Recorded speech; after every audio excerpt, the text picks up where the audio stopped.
don't know. I was too far this way, not enough this way. I don't know. It's crazy. And like one thing I realized, like Black History Month and over the past couple years and shit, like, you know, my community has come up with the phrase for white people. They call it culture vulture, right?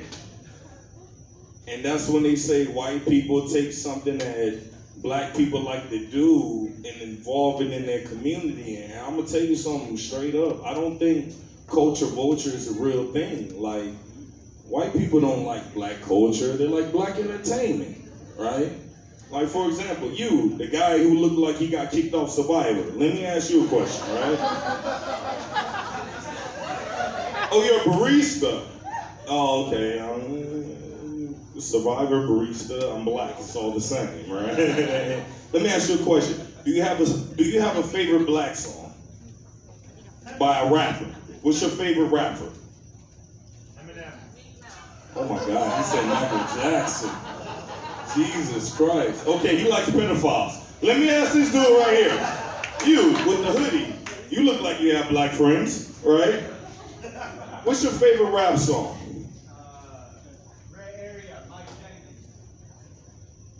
White dude, okay, I need another one. You got kicked off Survivor. You're off the island, bud, all right? You have a fitted cap on, all right? What's your favorite Black song? Rap song. My Block. Scarface. I dig that shit. My Block. Who's your favorite Black athlete? Jesus Christ, what's going on here? So many. Give me one. Mike Tyson. All right, Mike Tyson. Your favorite Black song is My Block by Scarface. Your favorite Black athlete is Mike Tyson. Black entertainers. Have you ever celebrated Kwanzaa? Oh, he fucked me up right there. He fucked me up right there. You threw me off. Never seen a white person light a flame to a Black candle. You know what I mean? But hey, you threw me off right there. You done fucked my whole joke up. A white dude that celebrates Kwanzaa. Hey, you got me, bro. I'm stumped. I got nothing else to throw at you. But I love Black History Month. I love it. Even though it's the shortest, it has the less amount of days of any other month. And one of the biggest holidays in Black History Month is President's Day. We celebrate white motherfuckers who own the most slaves.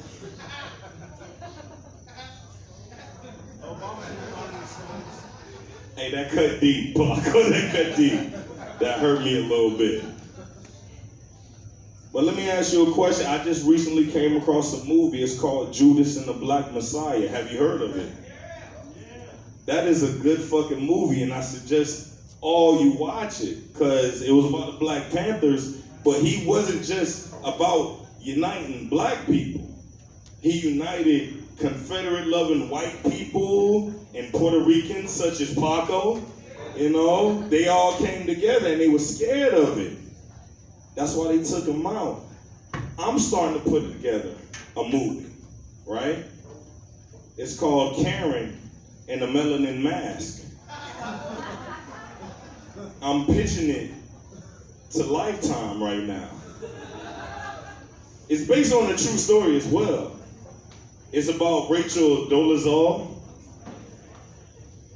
a white woman who infiltrated the NAACP and turned Black and became president. I don't know how the fuck we let that shit happen, like.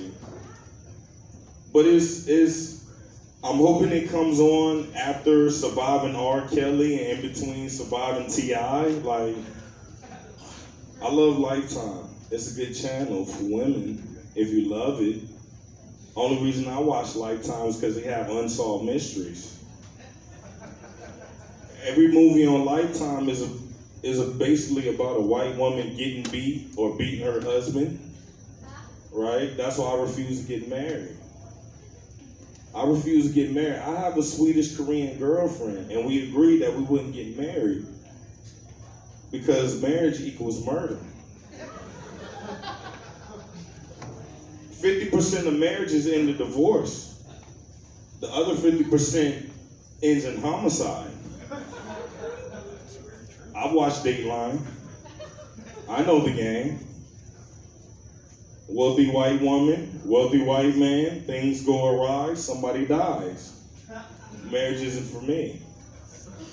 Plus, I'm too poor. She's well off. How would you feel if your girlfriend told you that if we ever get married, you have to sign a prenup? I'm gonna love that bitch to death. I'll sign a prenup in a heartbeat.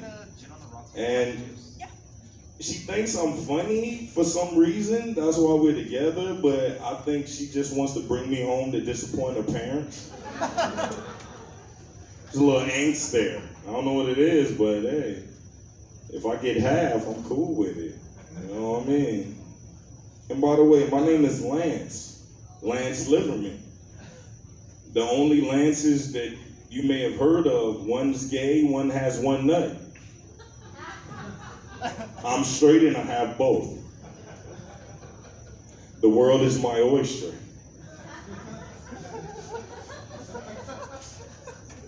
But I'm from a little pocket called Jacksonville, Florida, right? You may have heard of it, not of it, but of our shitty football team. That's what we're famous for. And like growing up in a black neighborhood is tough with a name like Lance. Like I ain't had no Quan or Sean in my name, so I always got picked on. They was just like, ha ha ha, you got a white boy name, ha ha ha. You know, so one day I decided to stand up to my bullies, right? We was playing baseball. And I decided to stand up to two of my bullies. So I looked Laquan and San Quinetta right in their eyes. I said, my parents gave me that name because they wanted me to have a future. And I threw a little more salt in the wounds. We were playing softball in gym. And I said, you know why parentless kids don't play baseball? They was just like, why? I was like, because they don't know where home is. And they proceeded to beat the shit out of me once again.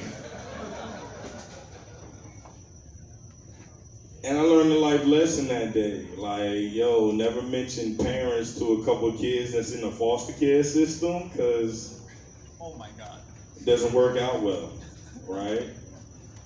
And I'm in Hawaii now, right? And a lot of people ask me how I got here. And they say, oh, were you in the military? Nah, I wasn't in the military. Nah. Were your parents in the military? Nah. My parents weren't stationed here. Well, how did you get to Hawaii? Like, they can't imagine how a nigga just ups and uproots himself in Hawaii. They can't fathom it, right? And I was just like, oh, I got to Hawaii because my Samoan baby mama from the mainland kidnapped me, and she brought me here, and that's how I ended up here. And we had a very loving relationship, right? And she decided to open up to me after I got to Hawaii. She was just like, I want to tell you something. And I said, what? We can talk about anything. It's a safe space. And she said, during sex, I like choking. I was like, okay, there's nothing wrong with that. Everybody has their kinks, right? Everybody has their thing. A little smacking, a little choking, right? Look past it. Fucked up doing that, right? So the first 3 years of me living on the island, I was the only nigga walking around with a turtleneck on. Because she had strong hands, right? Little callous.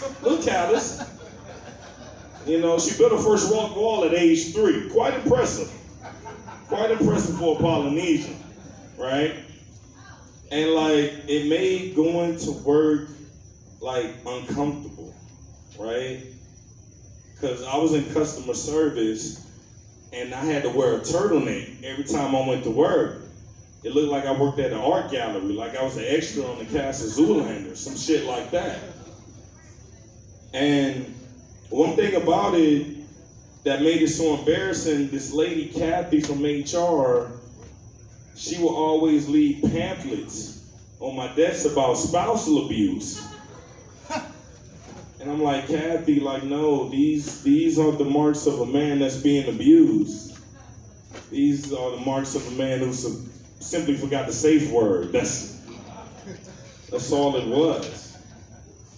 And one thing I learned about Polynesian women on the island, many of you might know this, because majority of the audience is white, but one thing I had to learn the hard way.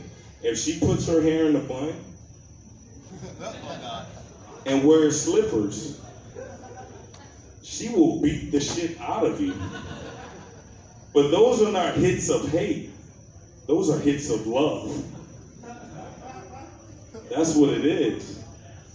And even my friends, like I told my friends back at home what was going on, and they were always telling me like, yo, cuz, it sounded like she wear the pants in a relationship. I was just like, wait a minute, shut the fuck up. You don't understand the culture.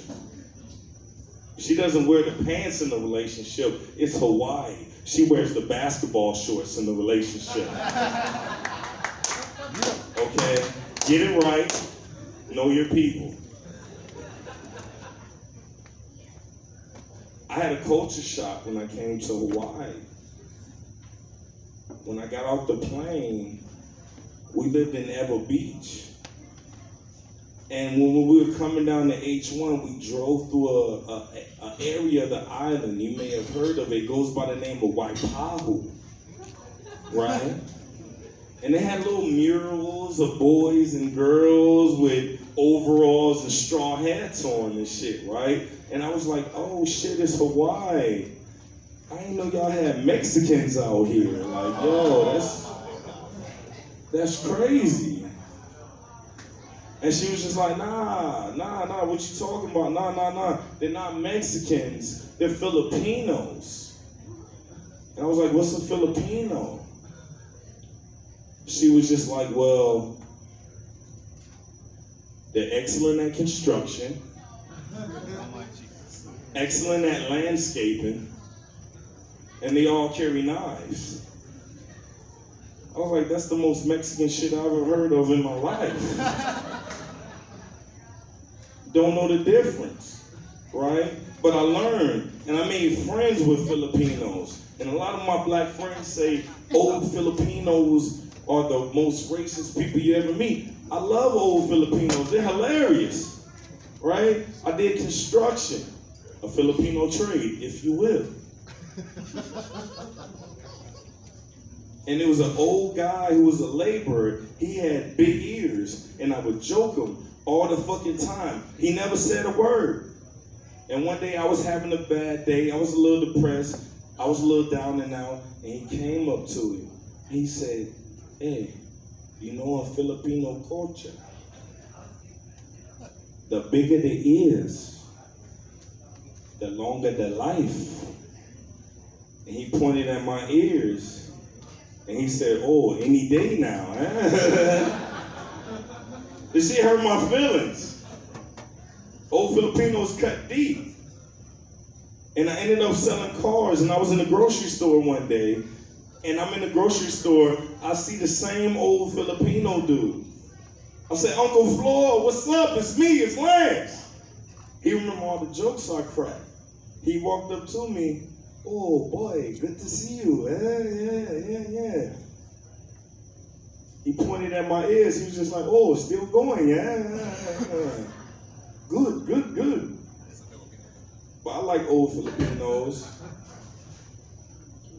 simply because I'll tell you a little secret I don't tell a lot of people. My baby mom, she's now converted to lesbianism. I didn't drive her to that. The last nigga did. He fucked that up, right? So I go to my daughter is having an orientation day. I say I'm gonna be a little bit late. My girlfriend, her girlfriend, and my daughter are already there. So I show up a little bit late. I kiss my baby girl. I kiss my baby mama. I kiss a girlfriend, and I sit down. All the women in the audience, all the women looking around just looks of disgust. Just, how can they do that? And this old Filipino dude there with his granddaughter looks at me and gives me the thumbs up, like, hey, he gets it.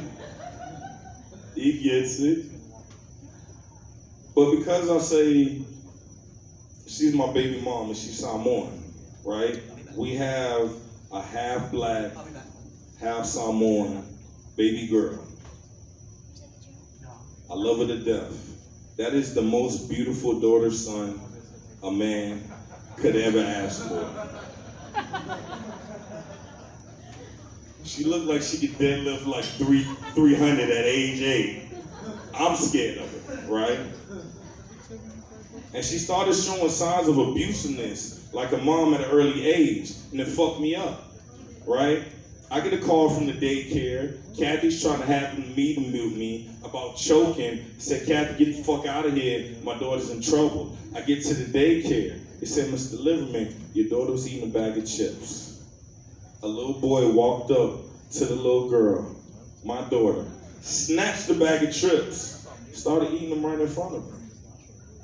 And in black Samoan style, my daughter smacked the shit out the little boy as hard as she could, and they put her in timeout. I'm like, yo, why'd you call me from work for that? Like, she just taught this little nigga a lesson, like, never take food from a Samoan, right? I learned that on the third date with her mom, right? I took her to a lovely restaurant. You may have heard of it. It has Groupon. It's called Red Lobster, right? I don't know how much you folks know about Red Lobster, but they have these moist, delicious cheddar biscuits. One cheddar biscuit left in the basket. I feel like Jordan in Game 6. She's on it out, I'm on it out. I reached for the cheddar biscuit. She grabbed my wrist. Hard as fuck. I'm a little light-skinned in the black community, right? So it left a bruise. We both looked at it. We checked it out. And it was at that moment, ladies and gentlemen, we established that cheddar biscuit will be our safe word in the bedroom. And so my daughter's in timeout for about 10 minutes, doing the thing. They call her out of timeout. My daughter walks back out to the playground. She looking around. Hey, yo, ain't that money right there? She sees the little boy that snatched the chips. She walks up to him, smacks the shit out of him again, and puts herself in timeout. Now, mind you, ladies and gentlemen, it was at that point I was just like, yo, I don't know if I need to be saving up for college or a lawyer on retainer, but shit getting real around here. Right? I don't know, I haven't been too real. I was doing a bit because all the white guys killed it tonight. And I feel like I let you down. Let's talk about relationships for a minute, right? Let's talk about Valentine's Day. You have a good Valentine's Day? You did. I'm gonna start investing in Life Alert because it look like y'all gonna be some lonely motherfuckers in the end. I try not to keep it real on stage, but fuck it, 2 tears in the bucket, fuck it, here we go. Ladies, Valentine's is bullshit. It's for you. It's for you. You get roses, you get chocolates, and what do we get? The same pussy we've been getting all motherfucking year. You trim around the hedges a little bit, but it's the same shit, right? It's like getting the same sweater for Christmas.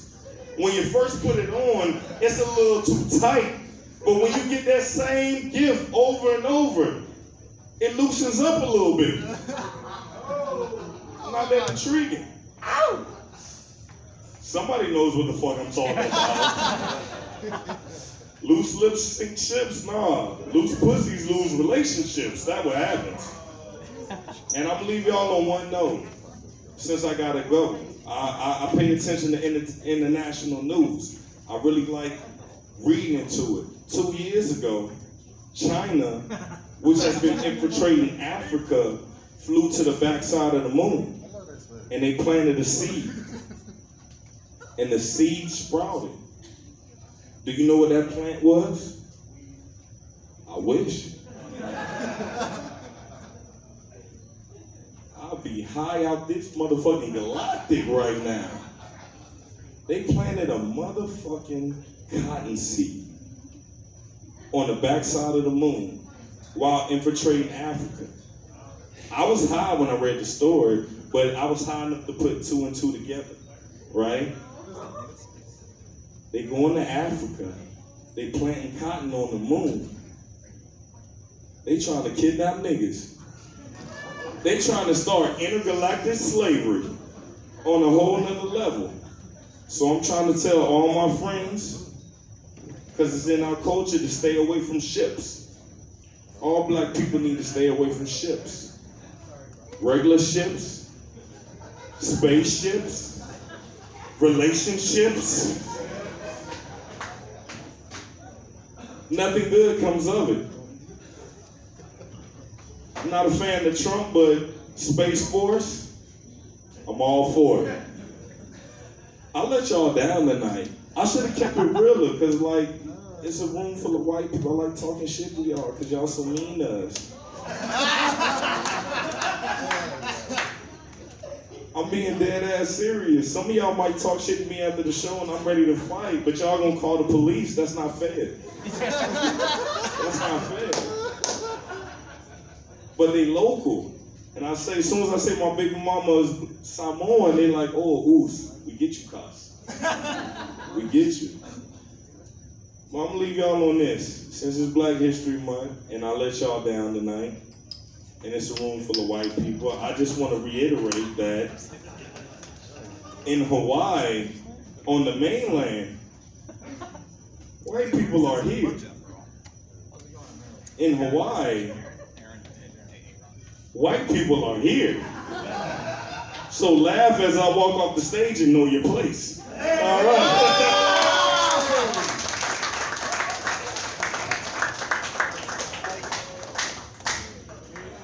Well, Lance Lieberman, y'all. Lance Lieberman, my neighbor. I had to explain to my, we live in Waikiki, so there's a lot of Karens in Waikiki. And they got this one that stays right on the corner. She comes up to me, and she's like, I saw a black guy walking around. And I'm like, oh, shit. She's like, I'm like, listen, let me explain to you. That guy is a very funny comedian. You ever hear of Dave Chappelle? She was like, yeah, that's him. She was like, what? Dave Chappelle lives here? Like, yeah. Now this dumbass white woman thinks Dave Chappelle live in the building. I ain't gonna tell her no different. This next fella, he got the blackest haircut for a white dude. He got a full afro, y'all. Give it up for Mr. Afro Man himself, Kevin Keller. I was gonna clean my room. Nah, we're not doing that. How's it, everybody? You guys stoked to be here? Right on. Right? You guys got out of the house, give yourselves a pat on the back. You fucking degenerate, irresponsible assholes. We finally get this thing under control and look at you. We should have stopped this thing for years. Years. Everybody wants their job back. You guys want to... Why? You guys want to go back to work? Yeah, you deserve it. Oh, you guys are loving it so far. Great start. I was thinking about that, these days everybody has all these sayings and shit and these clubs, QAnon and fucking Make America Great Again and all this bullshit. Dude, QAnon sounds like a third grader's club. No chicks allowed. QAnon. It's like hard to pronounce. Like that's the whole point of it. Like the only thing that makes it good is that nobody can really say it, except for like the 3 little kids that are in it. What is it called? Oh yeah, fuck you. QAnon. Make America great again. Hey, you know what made America great was 99% of us just gave up on our dreams. That's true. We just gave up because we had to work in the factories. You know, someone's got to do the legwork down here. That's what makes America great, guys. Giving up on your dreams. No, you guys are still on it, right? You guys are still going for it back there. What are you, a rock star, sir? A singer back there? A veterinarian, maybe? Yeah, go fuck yourself. No, I mean it. I really mean it. No, give it up for Hawaiian Brian's, though. This is a great place, you know. We feel safe here. They cleaned everything up, you know. All these other restaurants are fucked.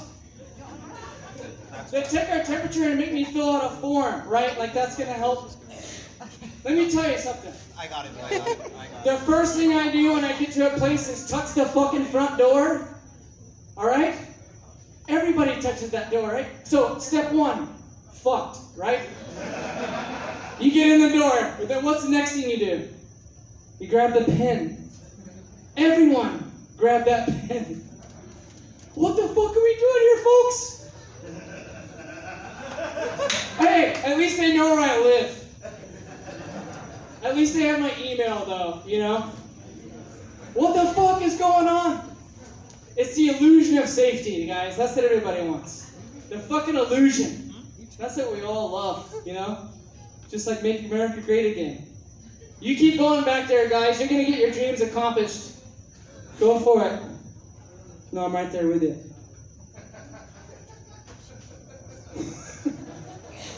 Really bringing the vibes up here tonight, guys, right? You're going to walk out of here with, like, your head held up high, like, man, that comedian really helped me out. America's not great, turns out. No, a lot of people say it's not great. A lot of people say it is. Like, I understand both sides of it. But if you just sit down and look around for a second, like, it's really not that great. It's like, just okay. Like, that's the whole point of America. It's like, everyone's just okay. Right? You guys said, this is really hitting home for you guys. You're like, fuck, man. I am just okay. I'm at a shitty comedy show with a comedian talking shit to my face. That's right.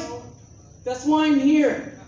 To waste your time with these thoughts. No, maybe I'm an idiot though, you know? I grew up in the South. That's probably why. I grew up in Oklahoma City, guys.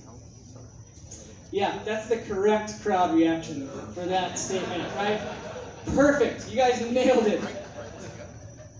I'm from the Bronx. You get woo. I'm from LA. Woo. I'm from Oklahoma City. Correct. There's nothing going on down there. You know, it's not too bad though. Oklahoma City and Hawaii, there's a lot of similarities, you know? The South, the country. We got the country down there, you know? Very low test scores, you know? We share that across the board. I'm not making fun of anybody. If you were born and raised out here, I'm right there with you. I get it. You guys got other things going on. And you can fuck animals. You can fuck animals in Oklahoma. You can fuck animals in Hawaii. Totally legal. You guys down there ever fucked an animal? No? Not yet? Billy says not yet. Not yet. But you can. There's 13 states where it's legal. Someone's like looking it up right now. I might be interested. There's one difference though. In Oklahoma, you can only fuck an animal if it weighs less than 35 pounds, unfortunately. If you guys want to fuck a greyhound or an Irish wolfhound or a mastiff, you gotta go to a different state. I'm like, this little girl sitting over here. I'm like, they made this law. Someone went down there, right? like the legislatures are in there writing laws. Like someone's knocking at the door, like, oh yeah, there's a crowd of people out there. They want to make a law. He's like, what are we talking about? He's like, yeah, they want to fuck animals. They want to make it legal. Really? Like, well, we better do something to protect the animals. No animal is bigger than 35 pounds. Signs it into law. That's right. Keep in mind, you still can't get gay married in Oklahoma. Okay? How fucked up is that? Those guys are down there like, hey man, you gay? Fuck no, man. I fuck animals. What do you think, I'm some kind of fucking freak? Ugh! It's gross! Less than 35 pounds, that's right. Certainly there's been one guy like right on the line. Like he has a like 35.2 pound beagle, you know? He's in the kitchen one day, puts the bowl of wet dog food